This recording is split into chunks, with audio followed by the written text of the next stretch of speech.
So funny because Raul was having a rough night initially. This is at our Christmas party. And then he finally cranks one. And we were all over here shooting the breeze, having drinks. And I turn around and Raul goes, I just went yard and nobody saw it. I was like, yeah. And I turned around and like nobody was looking. And literally everybody was like looking that way. And I was just like, dude. Thanks, y'all, for joining the What's the Point podcast. It's 2026, episode 11, the first episode of the year, and we couldn't be more excited because today we got the VP of Marketing of BatBox, Brandon Gabay, in the house with us. Brandon, thanks for joining us, man. Thanks for having me. Appreciate it, of course, man. Brandon is the VP of Marketing for BatBox, as I said, where he leads brand strategy across venues, licensing, digital campaigns, and partnerships. His work focuses on creating consistent, high-energy, tech-powered brand experiences while driving real demand and global brand awareness for BatBox, man. Dude. Really excited to have you here today, man. Yeah, this is awesome. We're going to dive right into it. Obviously, you know Nate Smith, Digital Creative Director, Point, Raul Espinosa, producer, videographer extraordinaire over there joining us today. He's with us. So as always, man, we're going to dive right into it, dude. We got a lot to cover today, so we want to get to it. This is going to be a cool conversation, man. I'm really excited. So for the first question on our nice cards, thanks, Shelby, for those, by the way. What's the brutal truth about brand building in 2026 that most businesses don't want to hear? I think that there's not a lack of creativity in the market. There's really talented marketers. There's so many resources and tools. There's so many trends. There are new platforms. There's a million ways to enter conversations. The brutal truth is that you can't be in all of them, and you can't try to be a part of every single conversation because consistency is key. And so the discipline of saying no as often as you say yes to being a part of things, I think that's the truth that a lot of brands are starting to realize. And people's attention span is shorter now than it's ever been, and it's continuously getting shorter. And because of that, you have to say the same message a lot of times to be able to get your story across and to really build a brand. And if you're trying to bounce between a million different stories and a million different conversations, it's very hard to get that credibility and for people to understand who you are and what message you're trying to deliver. Yeah. The authenticity in that is important too. I think also we were talking a few weeks ago about knowing where to insert what conversations to insert yourself into, because there are a lot of brands out there that insert themselves into places maybe they don't need to be. Like I think we cited the KFC thing where like when the people wanted the potato wedges to come back and they were like, here, damn. But then the American Stroke Association entered the conversation and into a place maybe they shouldn't have been. It was sort of out of pocket for them and off brand. So being able to connect people in an authentic way and not trying to, I always tell people virality is not a strategy, right? Wanting to go viral is not a strategy. Those things just tend to happen as you put yourself out there. There's no way to plan for those moments. Yeah, absolutely. You know what I mean? An old boss of mine gave a really good analogy that has stuck with me to this day. And it's every conversation that's out there, think of it as a dinner party and someone brings up this topic. Mm-hmm. And you bring up, I went to Florida and I had an amazing time. And then the person next to you says, oh, I actually grew up in Florida. Where'd you go? That's relevant into the conversation. Mm-hmm. Someone says, I'm a diehard Miami Heat fan. I love Florida. Relevant to the conversation. But then if there's someone on the other side of the table that says, have you tried Coca-Cola? We have a new flavor. It's like, and you try to make it beachy in your message or something it doesn't tie in. And so people would look at you at the dinner table and be like, all right, like you're a narcissist. You didn't need to be in here. Now that's an extreme example, but every single conversation that's out there, think about, do people actually care if BatBox is entering this conversation, or does it just sound cool to be in it from our side? And I think it's the brutal truth, but people don't actually care. And you got to make sure you're really mindful of that. That's incredibly true, man. Yeah. So you got to capture them with that's where the authentic part comes into play, because they're going to smell the inauthenticity coming a mile away. And if you insert yourself into a conversation, people, it's going to be one of those situations like, why are you here again? Like, what are we talking about here? Mm-hmm. So it's interesting. Like, so those kinds of things, like I've seen it happen brutally when people brands insert themselves in conversation. It backfires viciously because people are relentless online, man. They will let you have it. They don't care. There's no filter. They're hiding behind that keyboard and they will say whatever they think is going to get the oohs and ahs and the likes. And so their comment can go viral. You know what I mean? So It's an interesting thing. Social is an interesting thing. Man. Speaking of inserting yourself in a conversation.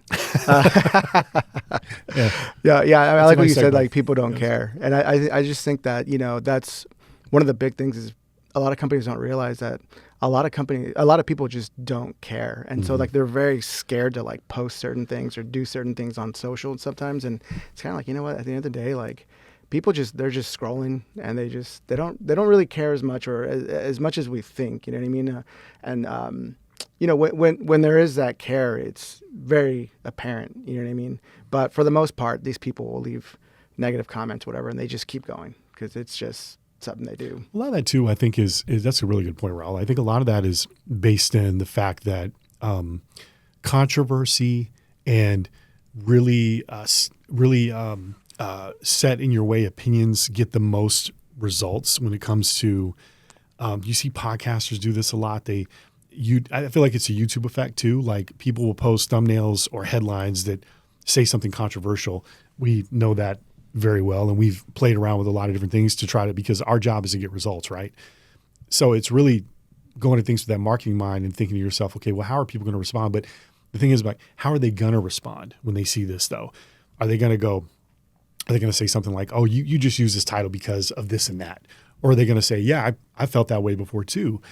For brands, especially when you're trying to sell an experience, it becomes more about giving people something they can aspire to. I think if they can insert themselves into a situation, like if they see people having a great time at Bat Box, and if you guys haven't been, Bat Box is a blast. So even if you don't live in Dallas and have a chance to visit the flagship in Addison, find a venue that does have a Bat Box because you will have a great time doing it. It's a lot of fun. Shameless plug, right? Love it. But I do think that there's a way to connect with people authentically without having to go to that extent, especially as a brand. You have to be really careful about that, and you have to adhere and stay true to the brand without abandoning things just because you're trying to get attention. I agree, and I think a great example. In a previous role I had, we had a partnership with Folds of Honor, which is a military organization, and so when some of these, Veterans Day holidays come up, the conversation makes a lot of sense for that brand to talk about that charity, that foundation, the work that we would do with them and how we support it, talk about a Heroes membership that we would have.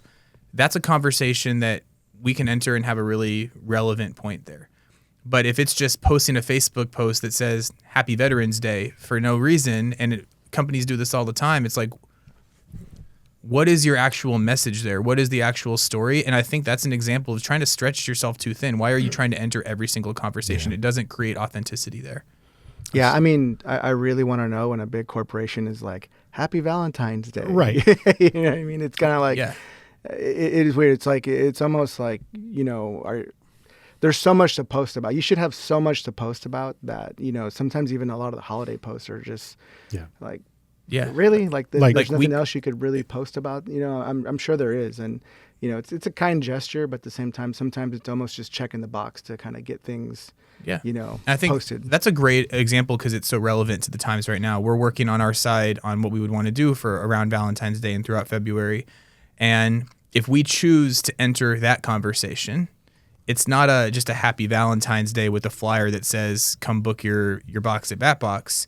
It's creating double date packages and showing that experientially, showing a group of 4 people together, having competition and bringing, leveling up what would be a typical date night to do something different. There's a lot of really cool things that we could do for singles events. If you have some of this programming planned, that's a conversation you can enter. If you don't, probably skip on that one because guess what? Nobody will notice if we skipped on that one. Yeah.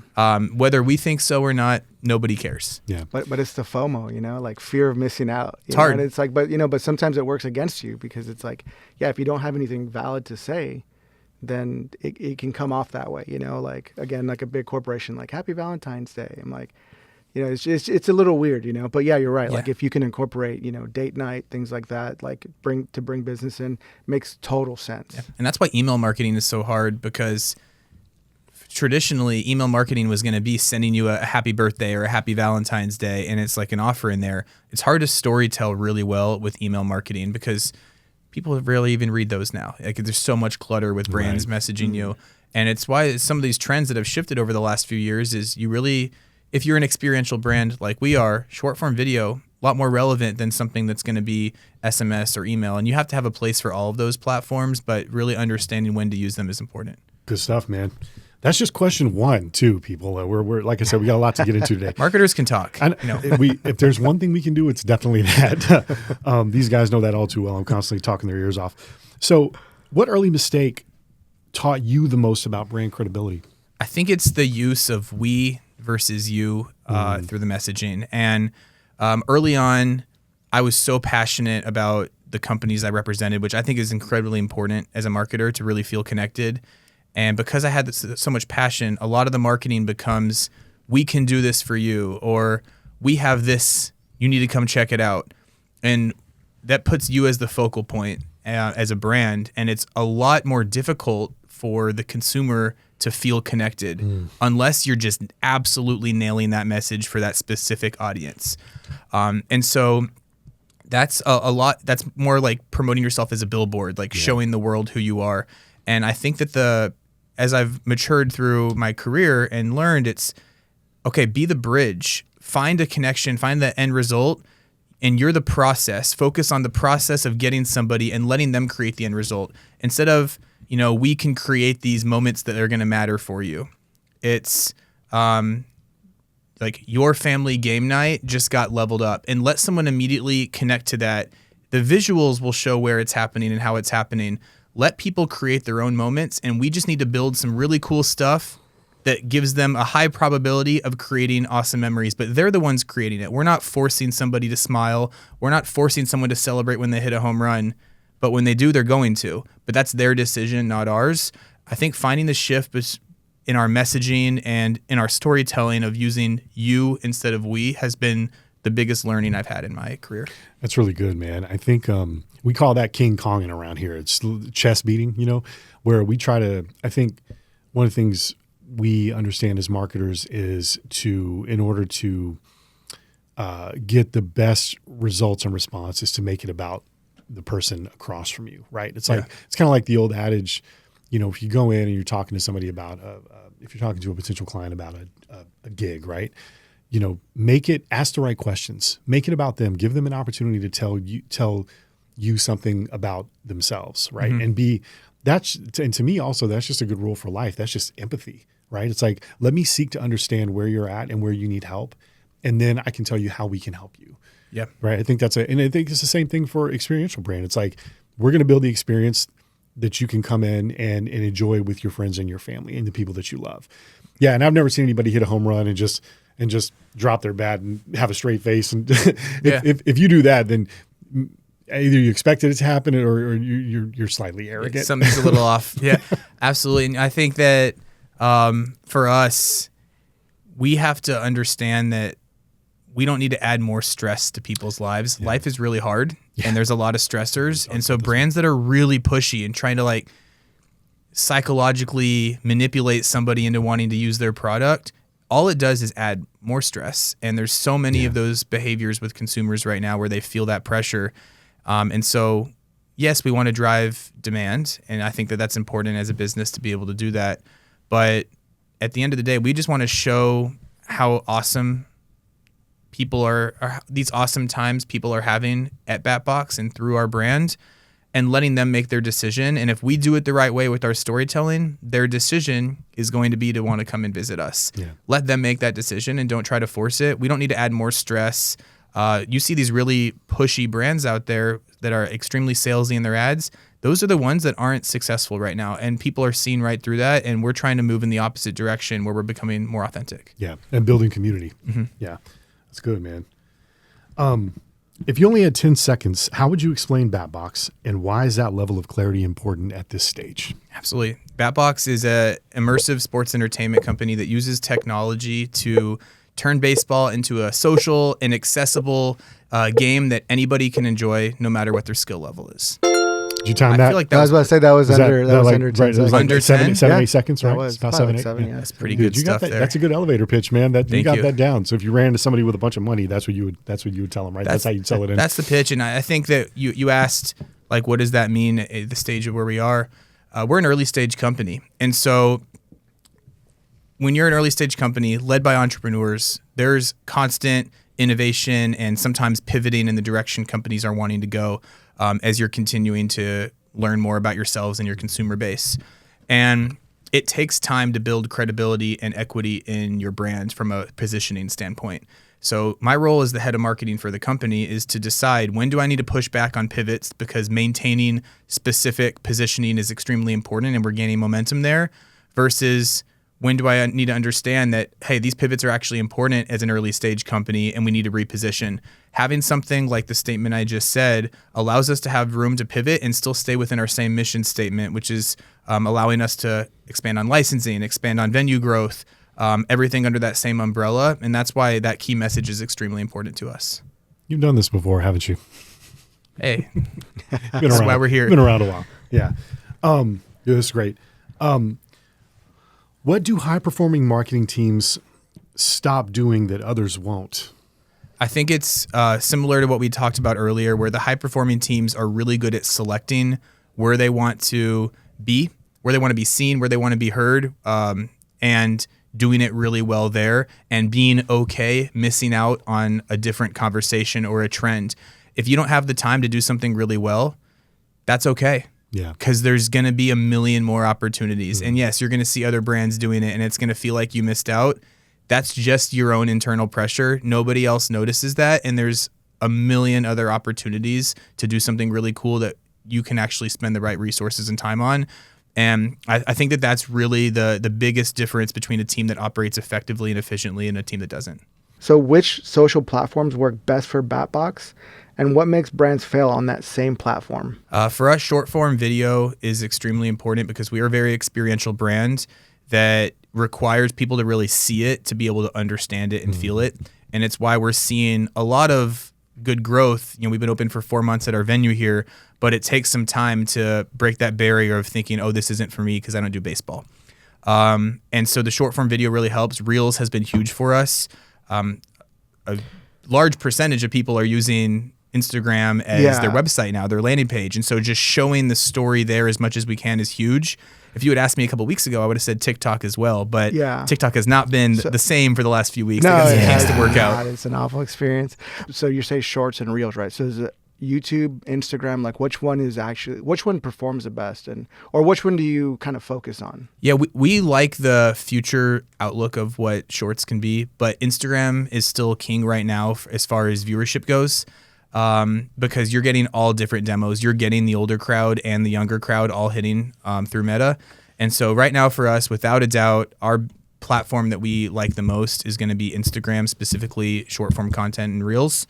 And where I think brands sometimes miss is they try to have the same social strategy and same content strategy across all platforms, but you really need to understand the audience and the way that they consume content and digest things is extremely different across different platforms. TikTok and Reels are similar, same with Shorts, but there's still difference in the algorithm and the way that you reach people.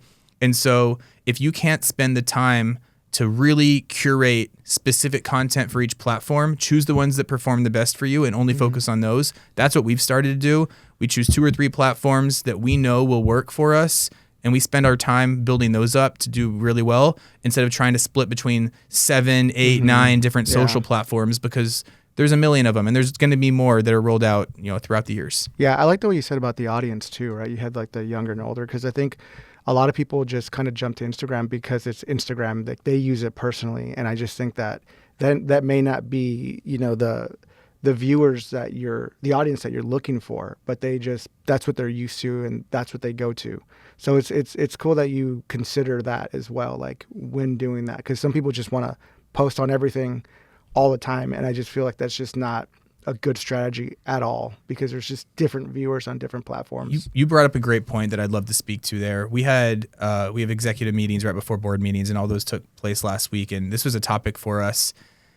A bunch of different ages of people with different hobbies, different ways they digest content, all in the same room. It's very easy for any business, any leadership team, especially marketing, to immediately feel like they are the target audience and that their behaviors is exactly how everyone else's behaviors are going to be. Yeah. Now, I know that I'm one of the audiences for BatBox with who I am and what my demo is and my background, but I'm not the entire audience. And so I can't just do marketing based on behaviors that I would consume myself. You really have to get yourself out of that and kind of forget about yourself and use insights and data to guide that, because I think that that's one of the most dangerous things that happens is you're in a boardroom with a bunch of executives and you are all saying, no, this is how I digest things. Yes. But you aren't always, sometimes, but you aren't always the actual consumer. Right. And you have to be able to separate from that. It's really hard, It's very difficult. but you have to be able to yeah. do that sometimes. That's that marketing objectivity, right? It's really important to be able to rein that in because I think subjectivity is such a strong thing, you know, and because you could be passionate about something, you want things to go a certain way, you try to put that lens onto everybody else. And that's not the case. We preach all the time around here, like even with our own stuff, we're like, okay, if we're going to, that's where intentionality becomes really important because if we're going to say, okay, we're going to focus on 2 platforms, right? And here's the messaging for each because we know that these people play in these spaces. I'm of the mind that's why I like the digital in front of my title because it's more than just being a creative director. It's about understanding that the insights and the data drive every decision that we make, right? It's not, yes, it's about making beautiful things, creating beautiful experiences, making things look fun, right?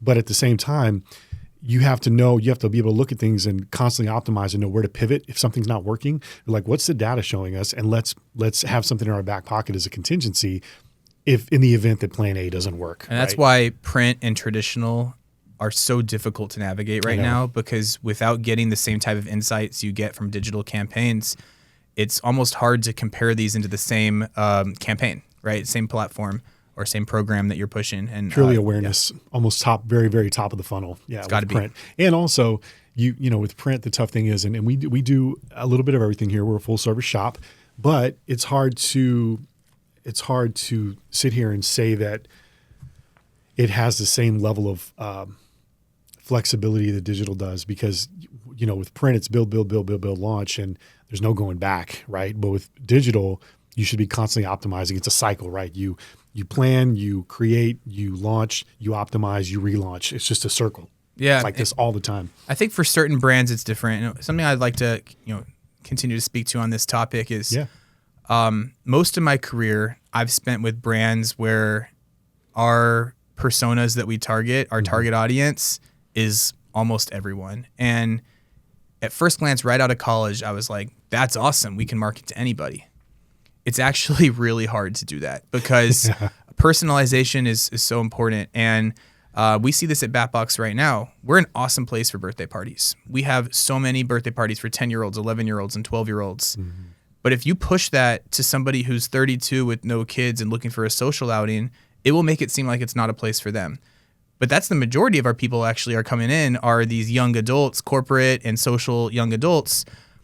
And if we push that too much in the bar element and it goes in front of a parent that is looking at a place for their kid for their birthday party, it doesn't make sense. Now, BatBox is a place that both of those have an awesome spot at BatBox. And they're absolutely super welcome there and they would love it.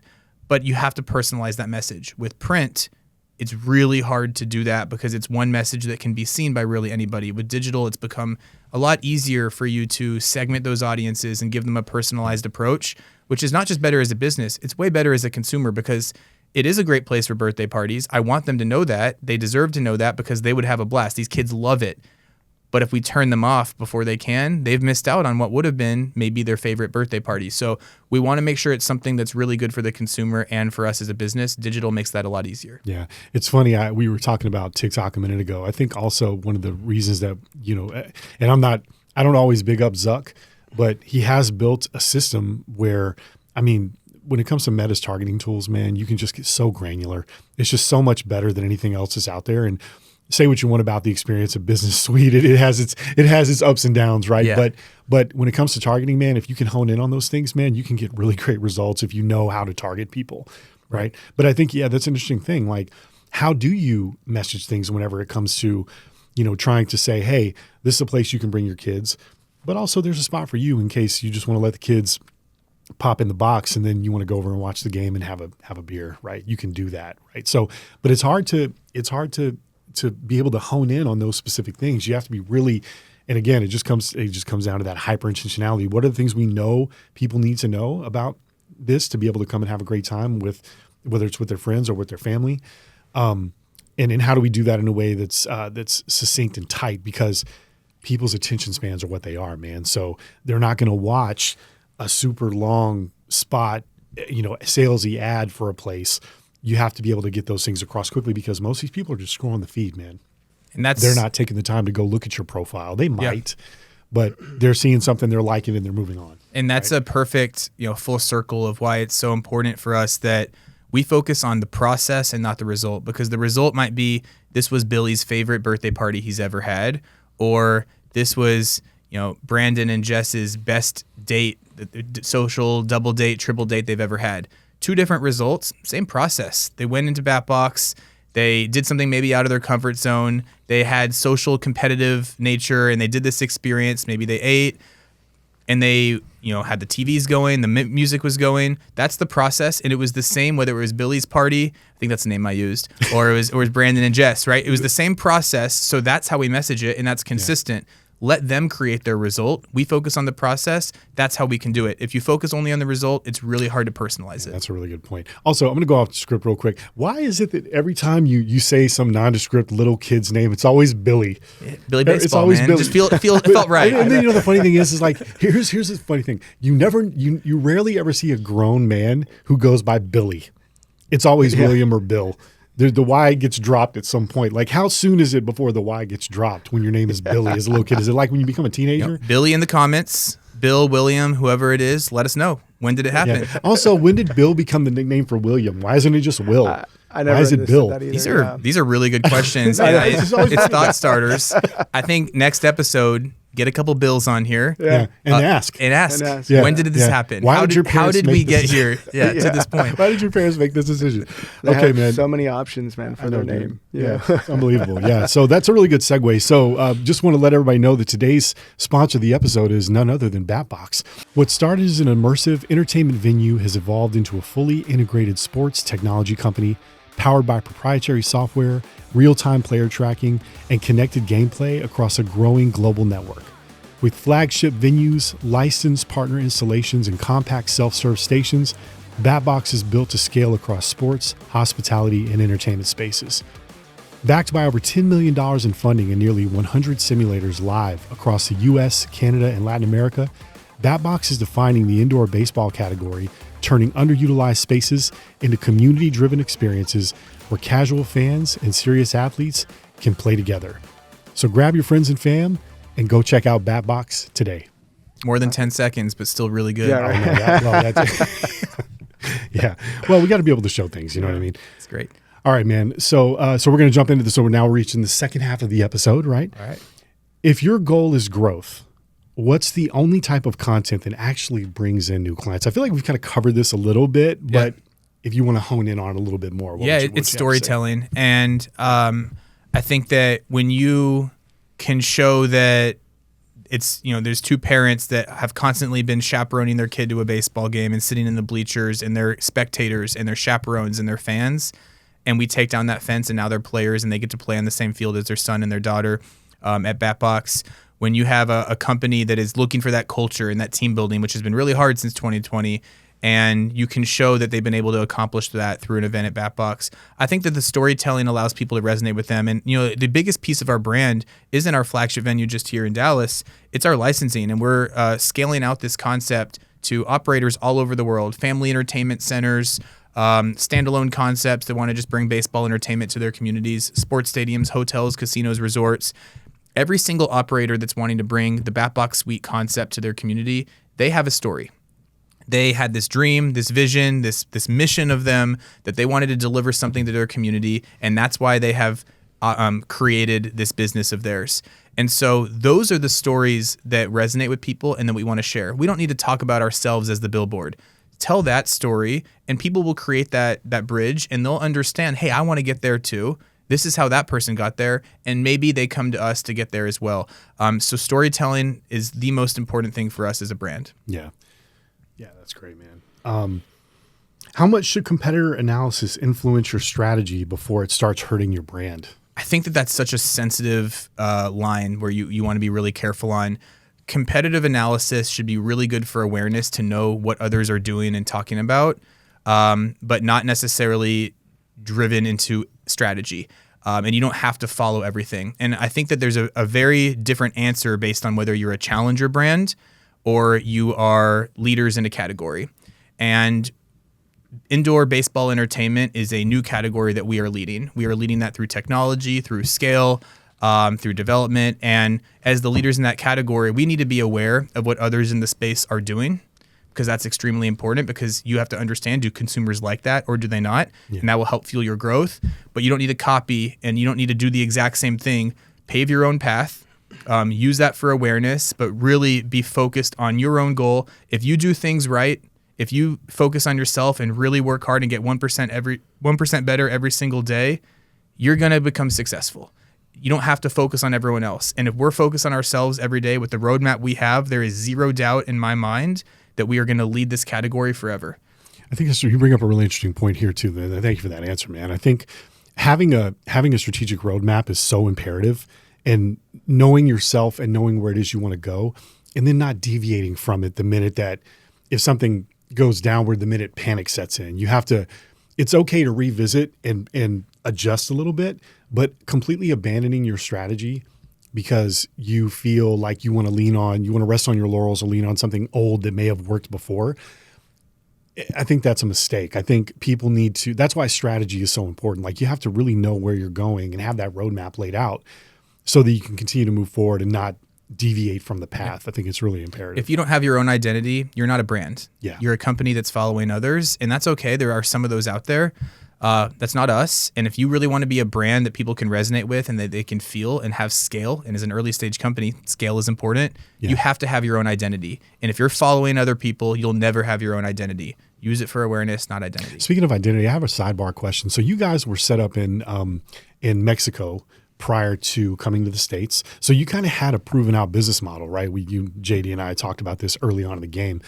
How much brand repositioning did you have to do before you came to the States? Obviously, still human beings, still people, but different audience, right?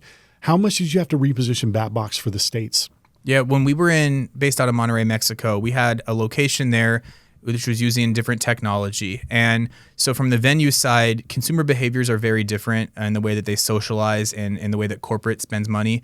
So we really started from scratch with our venue business. We used a lot of inspiration on consumer behaviors, but again, this is a perfect example actually of really using it for awareness, but not for identity, and creating our own identity here in the States.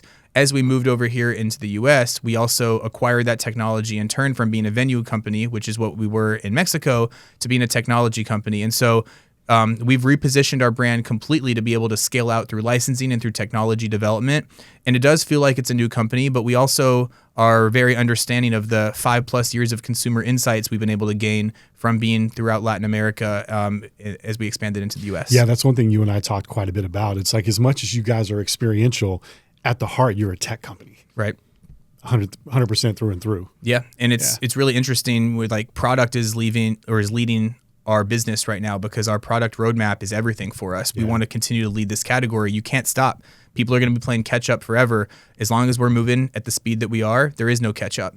And we want to make sure that everybody gets an opportunity to feel baseball. Not just play baseball, but to feel it. What's it feel like to hit a ball, to throw a ball, to celebrate with your friends and family? It's a real baseball coming out. You're hitting it with the real bat. It's the only place you can get that real feeling is BatBox. We continue to build on that from the entertainment side through technology, and we are going to be able to change the narrative that baseball is just for people 18 and younger, that once you graduate high school, you never pick up a bat again. Not anymore. Now everybody can. And we want to put as many bats in people's hands to be able to feel baseball as much as we can. What brand trends for 2026 are already separating winners from everyone else? You're seeing this a lot with short form right now. The winners are the ones that are putting a lot of ad money behind authentic looking content. Even if it's something that you did bring in people and you produced it, it's a real experience versus having animation and text and all of the heavy production going on. People want to feel authenticity. They don't want to immediately think that it was a brand that posted it. Maybe it was an influencer. Maybe it was a different type of creator. If you, as a brand, feel like you're in the flow of the scroll without it clearly looking like an ad, you're going to get eyes on you.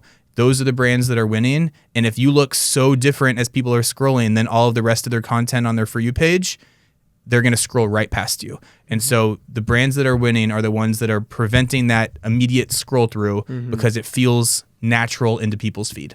Yeah, you know, it's funny. I actually seen that a lot lately where I see like a micro influencer type video and it's like, oh, come with me to Batbox. And, you know, and then you look at, because people rarely ever look at the actual, you know, where it's coming from, right? Well, I'm really talking about TikTok. You always see the little logo right there. Yep. And I noticed that a lot lately where it seems like they paid a micro influencer to do it, but they're actually sharing it from their own channel.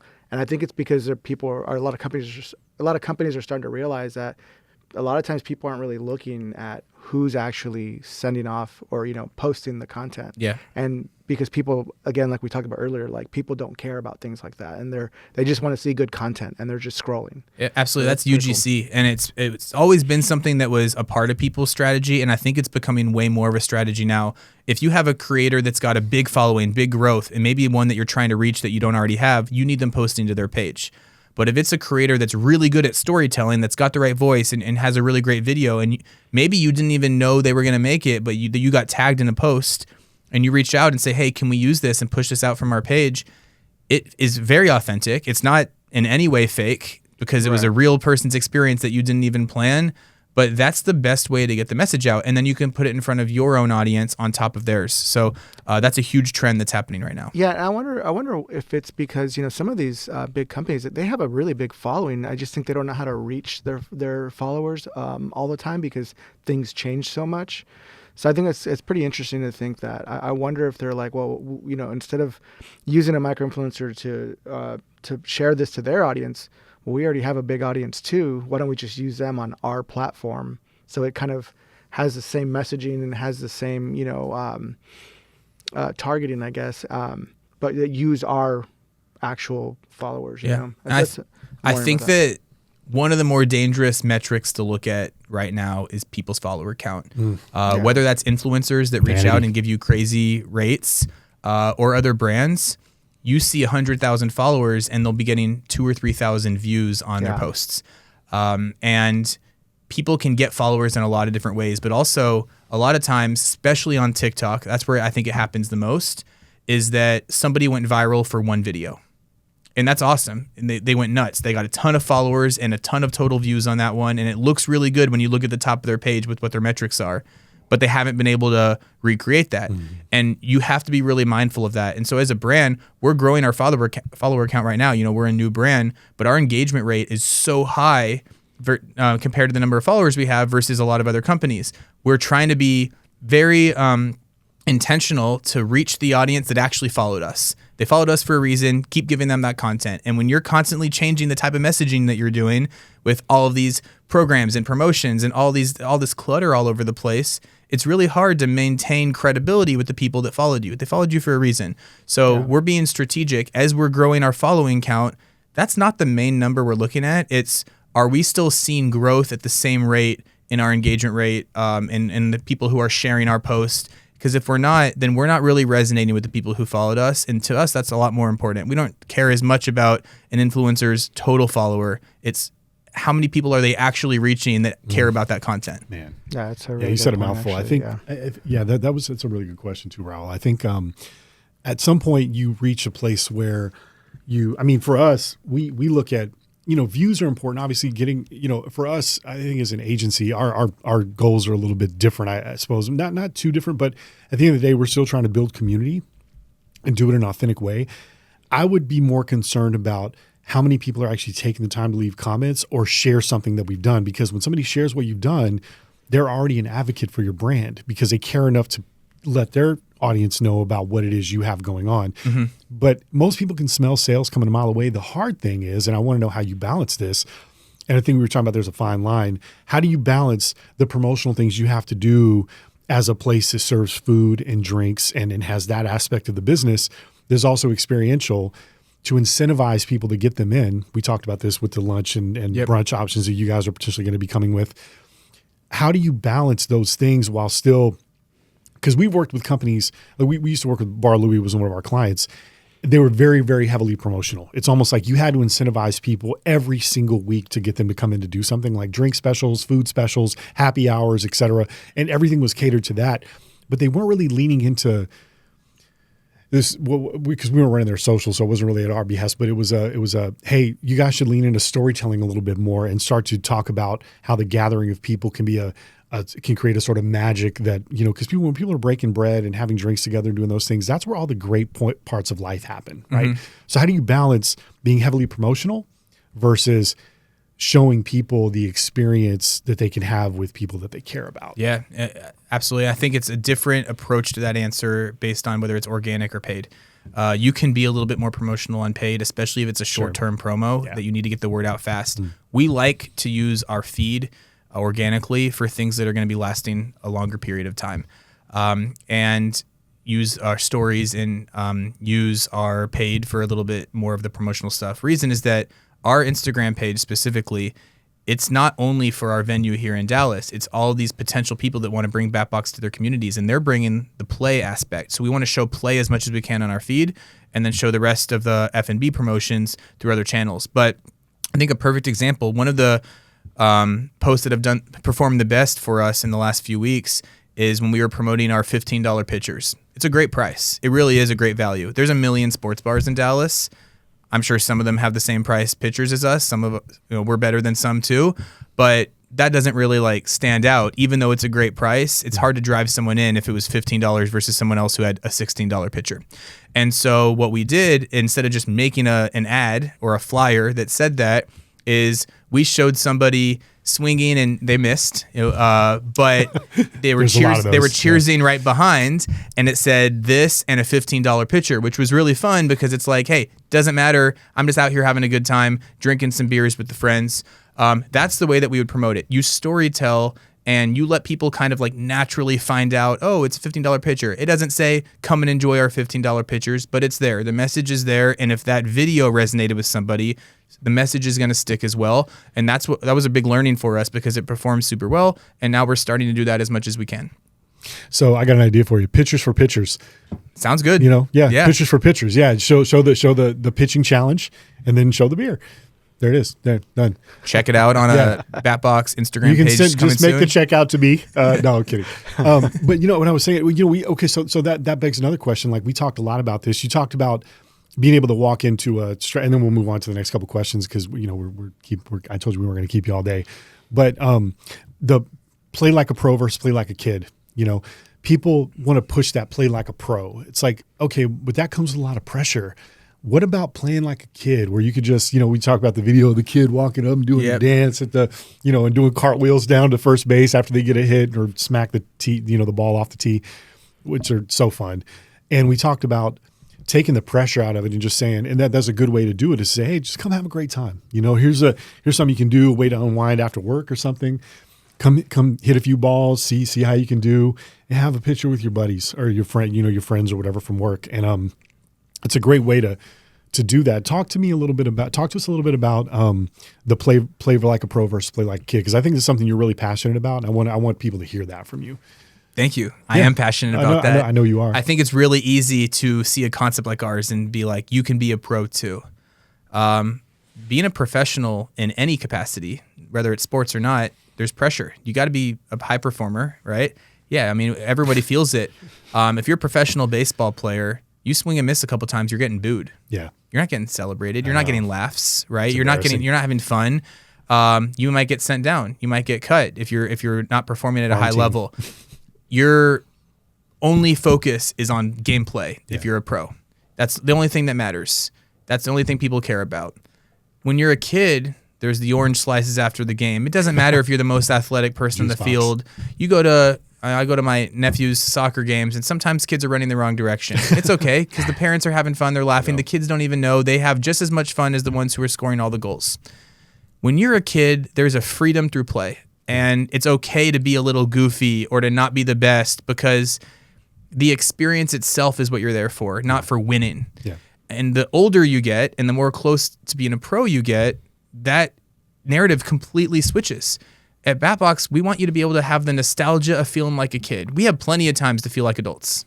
Okay? If you're a kid and you're going to Batbox, be a kid.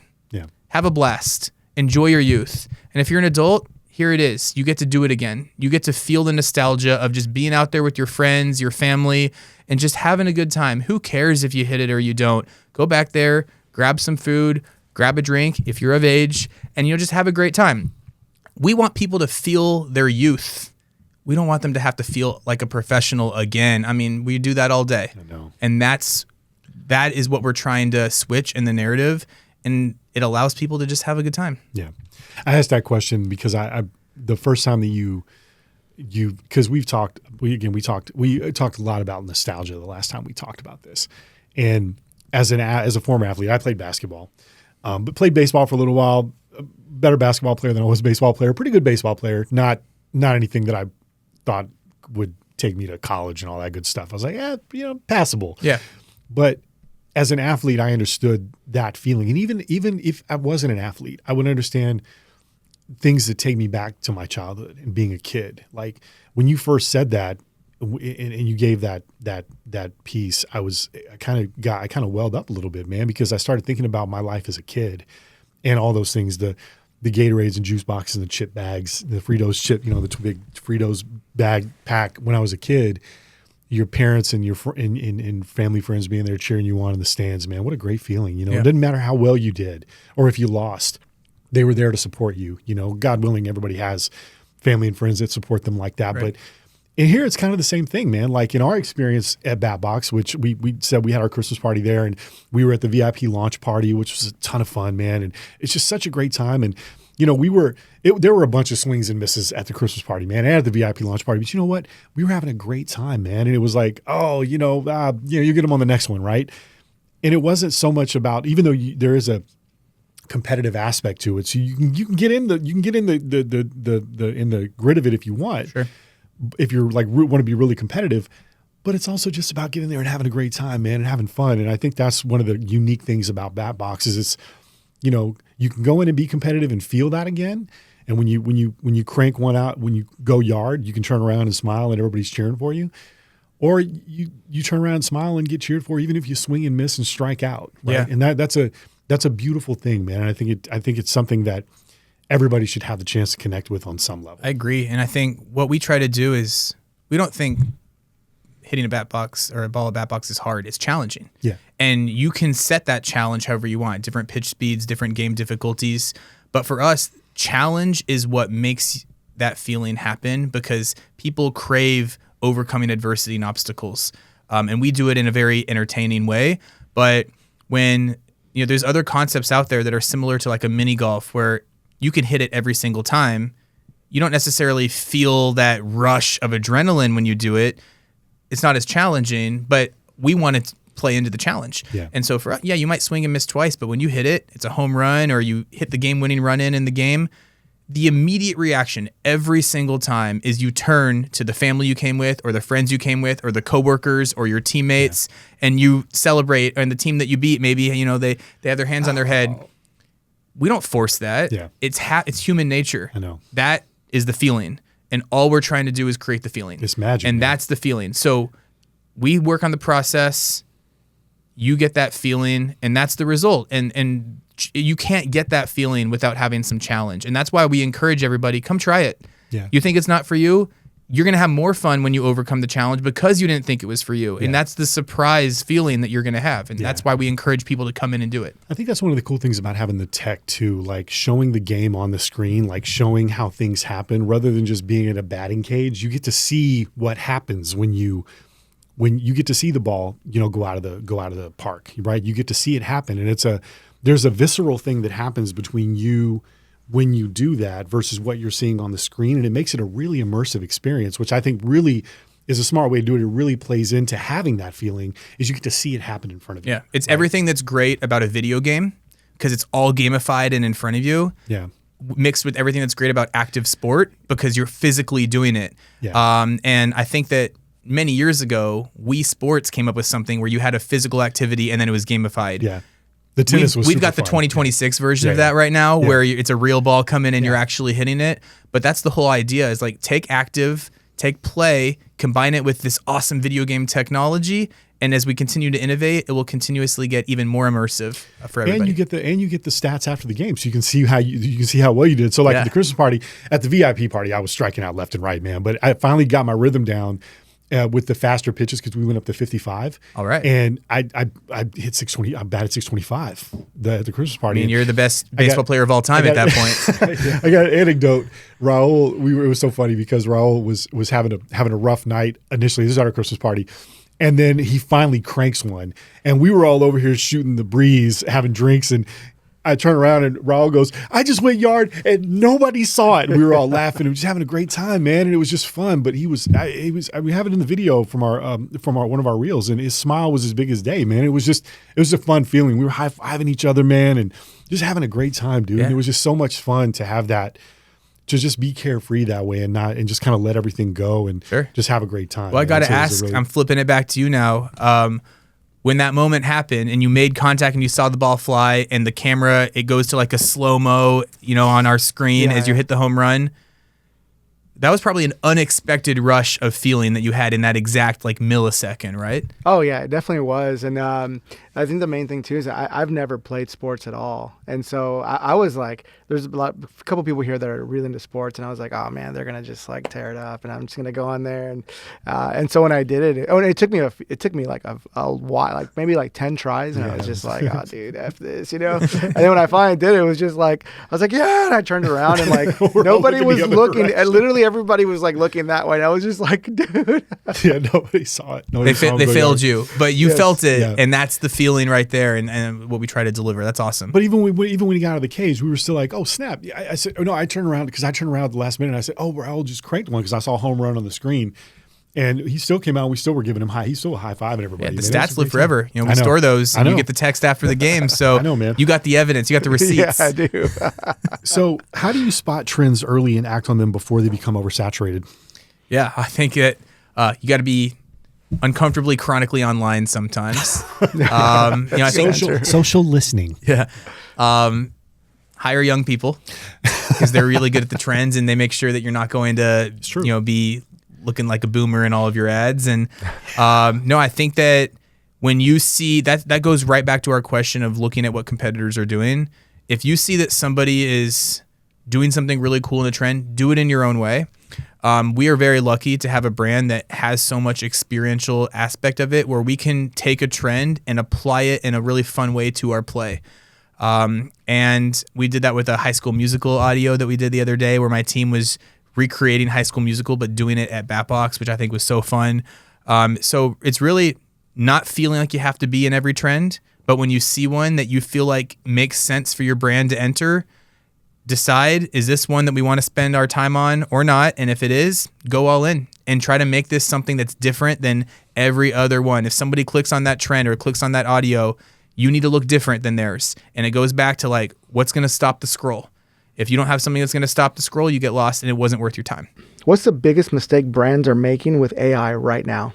I think that AI is a really good resource, but shouldn't lead strategy and lead you too much. And the reason I say that is that one, it's really consolidating ideas that have already happened or people have already thought of into one, and it doesn't stretch creativity quite as much, but you need to use it as a way of honing in on your idea and use it as a resource. I think that what we're seeing right now is that AI thinks faster than any human ever will. It's very quick. And so if you are using that as a way of moving your business, using AI, you're going to move faster than your consumer can understand what you're doing. And I think that that's the biggest disconnect we're seeing right now. And it's really challenging when you're a brand that's constantly utilizing AI effectively as you need to as a tool in order to survive. You really need to use AI as a tool. But if you are pushing your brand forward through AI strategy and constantly moving, the consumer can't keep up with what your message is. And it's way easier to move fast through AI than it is as a human to think. And I think that that's the biggest issue that some brands are having right now is you got to sometimes slow down your growth so that people get what you're doing and understand your story. Yeah, I think also like, I don't know if you see this, but I think that when people use AI, it's always like very obvious and apparent, and the pushes that we're using AI and like the messaging of the brand kind of falls short is where I see a lot of brands that are doing that right now. I don't know if you see that, but Yeah, definitely. Things start sounding the same. yeah. Coming to the close here, gang. How do you deal with imposter syndrome while leading brand strategy at a high level? Well, first, and this is really especially for the young marketers out of school, if you don't have imposter syndrome, you haven't challenged yourself.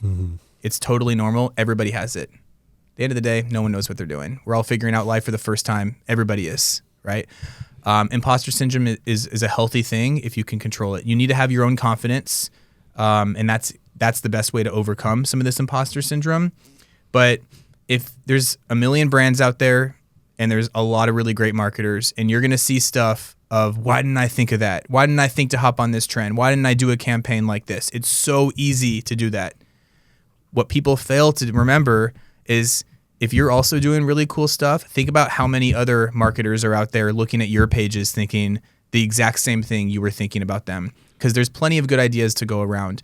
It's okay to have imposter syndrome because that means you're challenging yourself to grow and to think differently. You need to have confidence and just be really mindful that if you're doing a good job, other people might have the same imposter syndrome you have right back at you. And that's the best way to always maintain growth and innovation. I actually added that question in there because when we actually, before this podcast, we sat down one day and you mentioned that about having imposter syndrome, and I was just like, wow, I would have never known. Yeah. Like talking to Brandon. So I was just like, wanted your take on that. So. If you care about it, that means you're doing things right. If you care that, oh man, look at all these other brands that are doing something, like I need to be better, that means that you're challenging yourself. It's healthy. You just need to be confident at the same time, or else it's going to create anxiety for you. Yeah, that's awesome. We don't need more anxiety. No, That's why I love working with this guy. I know, right? I mean, it's amazing, man. Yeah, dude, you're a total pro, man. Thank you so much for coming on today, dude. This has been a really amazing conversation, man. I love being here. I think it's really fun stuff that people need to hear, and I'm super excited for more people to check out BatBox, dude. I think Awesome. The possibilities are endless, man. Like sky's the limit, dude. Truly. Right on. Yeah. This has been the What's the Point Podcast, gang, episode 11. Thanks for joining us for the first ep of 2026. As you know, Brandon Gabay, BatBox, Nate Smith, Raul Espinosa. Don't forget to hit the subscribe button and throw what you think in the comment section. We'd love to talk to you guys about the episode, and share this with people you know, man. If there's a way for you to get it out in front of more people, please do. Until next time, we'll catch you on the flip side.